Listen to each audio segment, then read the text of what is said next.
Hi restorers. So I got a request this week to make a very quick video for someone who goes running and then afterwards the lower back feels quite stiff, the legs are a bit achy, etc, etc. And they wanted just something very short and quick that they could do. So here it is. It would be good for running, for cycling, for walking, anything like that. So my number one thing would be to get yourself a set of rubber balls. These are from Yoga Tune Up, and never underestimate the power of a ball. So before you run, this is what I would do. Set the feet a hip width apart, bring your chin onto your chest, roll yourself forward and down. And I apologise for looking like the abominable snowman, but it's absolutely flipping freezing today, so I'm layered up. So you're just going to notice how far down you can roll. Notice how the back of your legs feel right now. How did your back feel being asked to go this far down? Is the crown of the head looking at the floor or pointing straight ahead? Soften the knees and unwind to bring yourself back and up. And then grab the ball, bring it underneath the big toe of one foot and start to roll it back and forth. Now you want as much pressure as you can down onto the ball. Watch out for things like this where you're trying to lean back. It's going to require you to go back and forth with the ball to some degree, and you really want to make sure you get from front to back. So if I was going to run, then you probably should, because the end of the world is probably here, but leaving that aside, I would roll the feet before and after. When you look at the fascial lines of the body, so much starts at the foot that if you work here, you've already loosened the entire system up. And then you would go back and forth through all of the toes. And I would probably give yourself, if you have the time, I would give yourself 3 minutes on each foot. If you don't have the time, anything is better than nothing. A minute, whatever it is. But you're really looking for those lines where it's tricky to control the foot. So can you see how I'm kind of turning over onto that baby toe side of my foot, trying to come through each and every toe line, and then turning in on the edge of my foot. And then we're going to get off and do the other side. Because once you know this, you know this. It's not like you need to put the video on every single time. I just want to talk you through it, why we're doing it, the benefits of it, so that you understand why the feet play such an important part. Because anything like walking, running, cycling often will really tighten up the calf muscles. And as soon as they do that, and that whole back line of fascia, which, and I'm assuming you're rolling all the way through your foot while I'm talking, that whole back line of fascia from under your foot, all the way up the back, over the neck, over the top of the head, finishes on your forehead, can really start to tighten up and pull down, so that you end up with a head that's going forward, a lower back that's trying to respond to that, and the whole thing then becomes very stiff and tight. So rolling out your feet, making sure you just take a few sips of water, then going ahead, doing whatever it is you need to do. Come back in, repeat the feet. You might find that that's enough. That sets you off on your way. Okay, we're going to set that off to one side. Come back onto both feet. Bring your chin on your chest and roll yourself all the way forward and down. And just see if that little bit of rolling has already increased your range of motion, de-stress the back of the legs so the pull feels more even between the legs and perhaps less pull, and then soften the knees and rewind yourself all the way up. Okay, but other things you can do to help. The half dome is probably going to be a great friend to have. So if you bring one foot up onto the dome, heel is down, ball of the foot is up. And of course you can do this on a book, rolled up towel, anything like that. And then start to bring the other foot alongside. Now, trying to decide, I've got warm already, whether a long side is right for you or not. Here are the things you're looking for. So if getting the feet side by side means you end up standing like this, the floor foot needs to go further back. But if you can stand here and you're sure that your rib cage and your pelvis line up over each other, great. Now that might be enough. The pull in the calf might already be pretty intense. You could in time work up to the other leg going forward. The thing with calf stretch is not to run before you can walk, is to really make sure that we do want to pull through the back of the calf, but we don't want to get that into that position by sacrificing your lower back. If you know you're somebody that tends to push the knee back, so can you see how I can really overly lock my knee joint? I can keep pushing it to the wall behind me. So I need to soften that a little bit. And then my way of getting into it is to really extend the heel down into the floor. And then just as I inhale, think of the crown of the head reaching up. So again, I'm just trying to take that fascial line from under my foot all the way up to my head and pull it in 2 directions. Then do the same thing on the other side. Foot goes up. You have to come to each side with a fresh pair of eyes.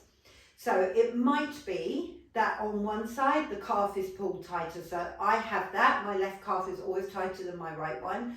So for me to put the foot alongside, it's doable most days, but I always go in and check. And some days I just have to move that right foot back a little bit to make sure I get this alignment.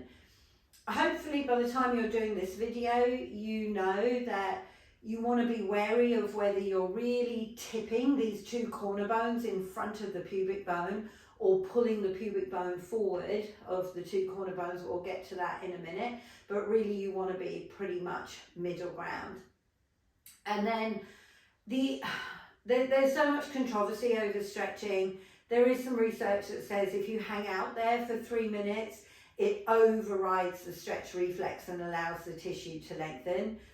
I generally find if I hang out here for a minute or so, chat, that's kind of enough. And then bring both feet up onto the half dome. Now, as soon as you bring both feet up, trying to maintain a really good posture is pretty tough. Now, I have super long Achilles tendons, so I have to be a bit careful because I can ride that motion quite easily. A lot of people don't, and so when they put both feet up, they're kind of pitched forward into this position. So here's what we're going to do. You're going to allow both knees to bend, but you are going to watch the tracking of the knee and make sure it's pointing straight ahead. Then you're going to notice when you bent the knees, did you do this with your pelvis? Did you tuck your bum under to get there?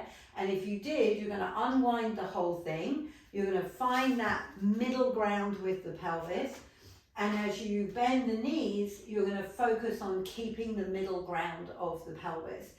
The knee thing is really important. You don't want the knees to roll in or out as you go down. However, calf muscles don't run in straight lines. So now let the knees go in and go out. So you're kind of doing this action of Charlestoning.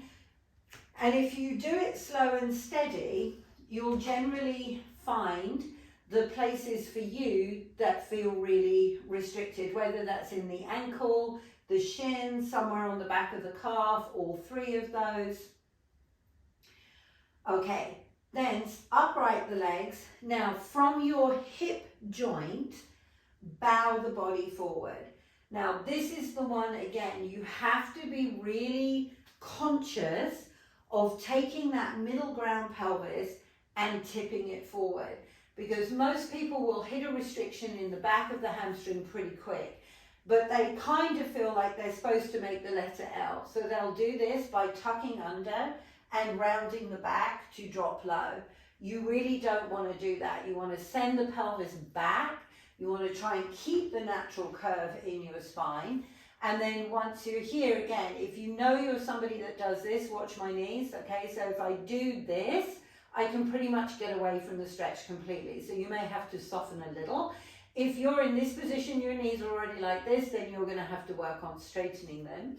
Over time, you want to be able to shift your butt back, but as you go back, you're constantly thinking of that little tip up and down.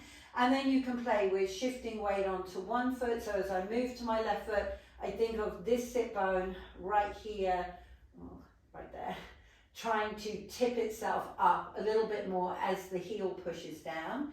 Shift over onto the right side, push down into that heel, and then pull the other sit bone back and up. And then come center and let the knees go, let it release. Step back, set your feet hip width apart. I'm going to stay side on for now.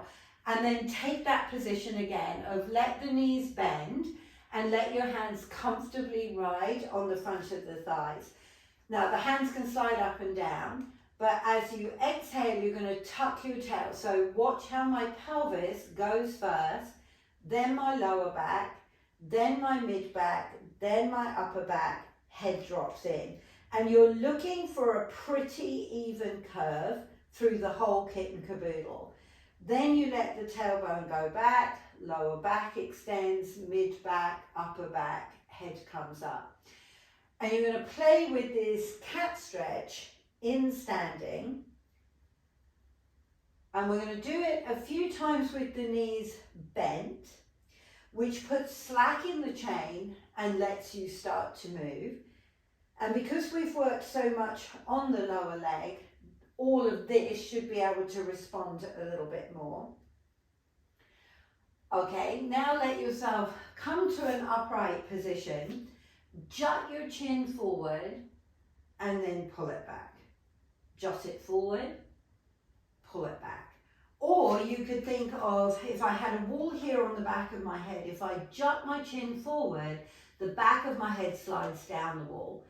If I pull my chin back and a little down, the back of my head slides up the wall.